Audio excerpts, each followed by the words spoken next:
Our feet are constantly under stress. It's no wonder that 80% of us will have some sort of problem with our feet at some time or another. Many things affect the condition of our feet: activity level, occupation, other health conditions, and perhaps most importantly, shoes. Many of the problems that arise in the foot are directly related to shoes, so it is very important to choose shoes that are good for your feet. The foot is an incredibly complex mechanism. Over the next few minutes, I will try to highlight the structures that relate to conditions and surgical procedures of the foot. The important structures of the foot can be divided into several categories.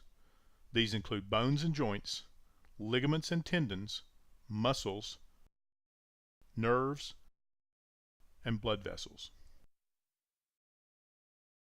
The ankle joint is sometimes referred to as a mortise and tendon joint. The two bones of the lower leg, the large tibia and the smaller fibula, come together at the ankle joint to form a structure known as a mortise. One of the larger bones of the foot, the talus, forms the tendon of the ankle joint by fitting into the mortise formed by the tibia and fibula. The mortise and tendon structure is well known to carpenters and craftsmen who use this joint in the construction of everything from furniture to large buildings. The arrangement is very stable. The two bones that make up the back part of the foot, sometimes referred to as the hind foot, are the talus and the calcaneus or heel bone. The talus is connected to the calcaneus at the subtalar joint. The ankle joint allows the foot to bend up and down. The subtalar joint allows the foot to rock from side to side. The hind foot is connected to a set of 5 tarsal bones that work together as a group. These bones are unique in the way they fit together. There are multiple joints between the tarsal bones. When the foot is twisted in one direction by the muscles of the foot and leg, these bones lock together and form a very rigid structure. When they are twisted in the opposite direction, they become unlocked and allow the foot to conform to whatever surface the foot is contacting. The tarsal bones are connected to 5 long bones of the foot, called the metatarsals. The connections between the tarsal bones and the metatarsal bones are fairly rigid, and not much movement occurs at the joints. Finally, there are the bones of the toes, the phalanges. The great toe, like the thumb, has only 2 phalanges. Each of the other 4 toes has 3 phalanges.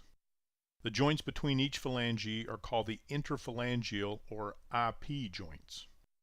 There is not a great deal of motion in the IP joints. The joint between the metatarsal and the first phalanx is called the metatarsophalangeal or MTP joint. Together, all of the MTP joints form the ball of the foot, and movement in these joints is very important for a normal walking pattern. The big toe or hallux is the most important toe for walking, and the first MTP joint is a common area for problems in the foot. Ligaments are the soft tissues that attach bones to bones. Tendons are soft tissue structures that attach muscles to bones. Both of these structures are made up of small fibers of a material called collagen. The collagen fibers are bundled together to form a rope-like structure. Ligaments and tendons come in many different sizes, and like rope are made up of many smaller fibers. The thicker the ligament or the tendon, the stronger the ligament or tendon is. The large Achilles tendon is the most important tendon for walking, running, and jumping. It attaches the calf muscles to the heel bone to allow us to raise up on our toes. The posterior tibial tendon attaches one of the smaller muscles of the calf to the underside of the foot. This tendon helps support the arch and allows us to turn the foot inward. The anterior tibial tendon allows us to raise the foot. 2 tendons run behind the outer bump of the ankle, called the lateral malleolus, and help turn the foot outward.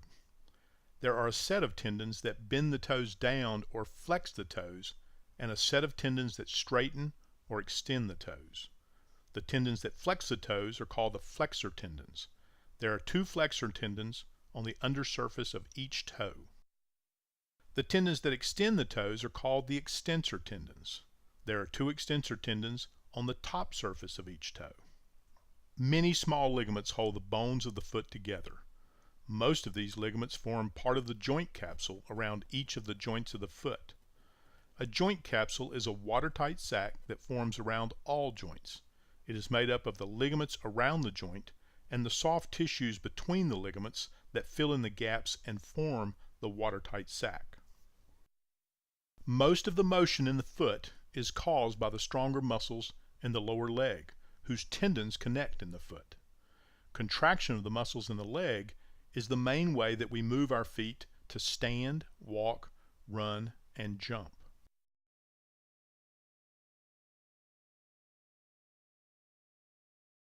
There are numerous small muscles in the foot. While these muscles are not nearly as important as the small muscles in the hand, they do affect the way that the toes work. Damage to some of these muscles can cause problems in the foot. Most of the muscles of the foot are arranged in layers on the sole of the foot, or the plantar surface.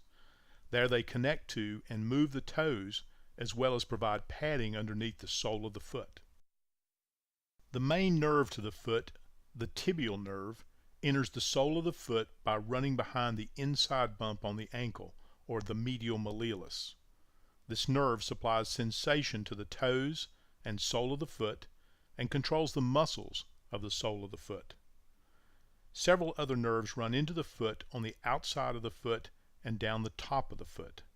These nerves primarily provide sensation to different areas on the top and outside edge of the foot.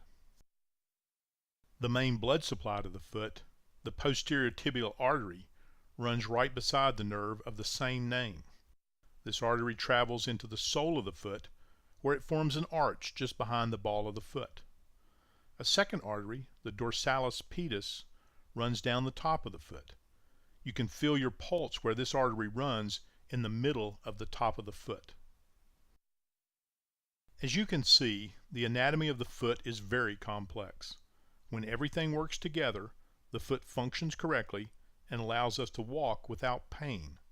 But when one part becomes damaged, it can affect the balance of the entire foot.